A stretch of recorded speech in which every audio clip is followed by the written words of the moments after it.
สบายดีมื้อนี้จะพามาทักดอกกุหลาบงามๆต้อนรับวันวาเลนไทน์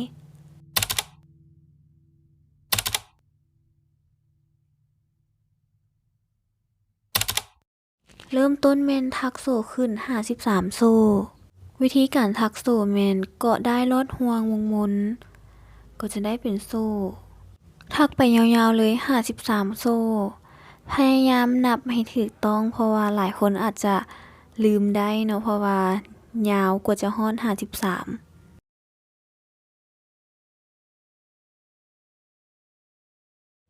หลังจากทักมาได้ฮอด53โซ่แล้วเขาก็จะมาขึ้นหัวแถวโดยการทักที่เริ่มจากนับยับลงมา3ตาและเราจะแทงลงในตาที่3โดยการพันหัวเข็ม1ครั้งและแทงลงในตาที่3ควักได้ขึ้นมาและปลดออกหมดเลยทั้ง3ทักที่ไปยาวๆแบบนี้จนกว่าจะสุดแถว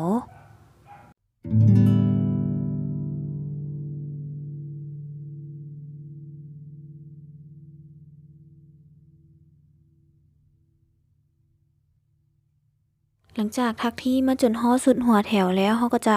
ขึ้นโซ่2ครั้ง1 2จากนั้นหมุนกลับด้านในแถวต่อมาเขาจะทัก F ก็คือหมุนได้แทงเข็มลงควักได้ขึ้นมาแล้วปลดออกเทื่อละ2แบบนี้ทัก F ซ้ำหูเก่า2ครั้งจากนั้นขึ้นโซ่1ครั้งและข้ามตา1และเขาจะทักลงในตาที่2ทัก F ลงในตาที่2ควักได้ขึ้นมาและปลดออกเทื่อละ2ทัก F ในหูเก่า3ครั้งในหูเดียวแล้วไปแล้วตาที่1อันนี้แมน F ที่2และ F ที่3ในหูเดียวหลังจากได้3 F ก็ขึ้นโซ่1ครั้งข้ามตา1ทักตาที่2และทักแบบนี้ไปยาวๆเลยจนกว่าจะสุดหัวแถว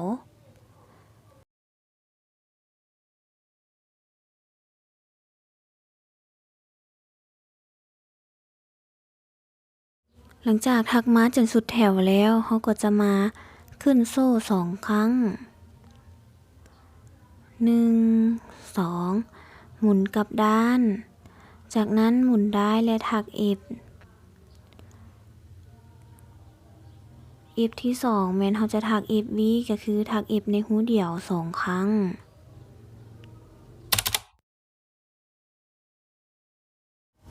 หลังจากทัก F ในหูเดียว2ครั้งได้แบบนี้แล้วในตาต่อไปเขาก็จะมาทัก F 1ครั้งหลังจากทัก F แล้วขึ้นโซ่1ครั้งต่อมาเขาก็จะซีผ่านห่วงแทงได้ลงควักได้ขึ้นมาและซีลอดห่วงเลยแบบนี้เพื่อให้เห็นแจ้งขึ้นเขาจะซีลอดห่วงอีกครั้งก็คือแทงเข้าหูแบบนี้ควักได้ขึ้นมาและกัดลอดห่วงออกไปแบบนี้หลังจากลอดแล้วเขาก็จะขึ้นโซ่2ครั้งหลังจากขึ้นโซ่แล้วเขาก็จะมาทัก F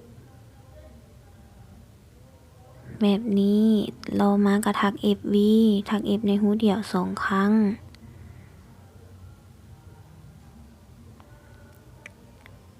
หลังจากทัก F ในหูเดียว2ครั้งต่อมาก็ทัก F จากนั้นขึ้นโซ่1ครั้งและซีผ่านห่วงซีเข้าหูแล้วก็ซีลอดห่วงแบบนี้เฮ็ดแบบนี้ไปเรื่อยๆเลยหลังจากทักแล้วก็จะได้มาประมาณนี้เลย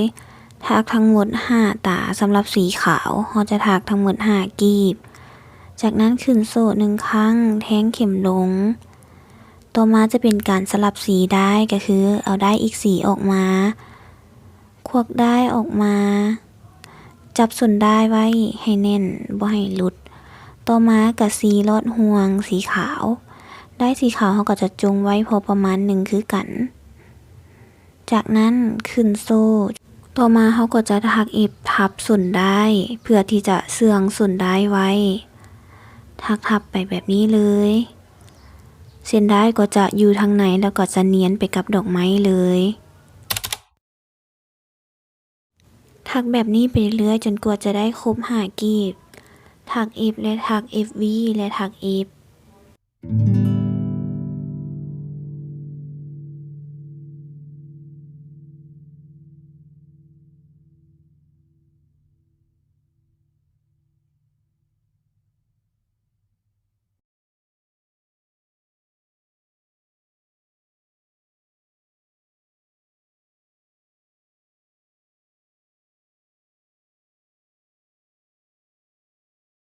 หลังจากถักได้ตามที่เราต้องการแล้ว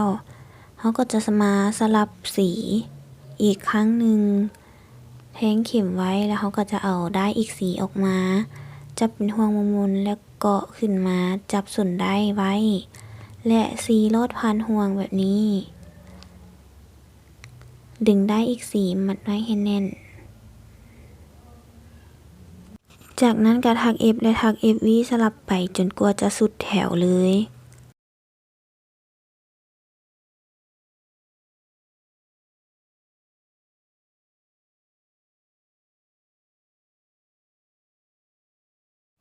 หลังจากถักแล้วก็จะได้มาประมาณนี้ ตัวมาเขาก็จะมาม้วนไหมพรมโดยม้วนจากสีที่เข้มไล่ไปหาสีที่อ่อน เป็นการไล่สีของกุหลาบ เมื่อลองม้วนเข้ากันแล้วก็จะได้ออกมาเป็นกุหลาบ เมื่อประกอบใส่กับใบไม้และก้านไม้ก็จะมาเป็นกุหลาบแบบนี้ ฝากคอมเมนต์ให้กำลังใจกันเด้อ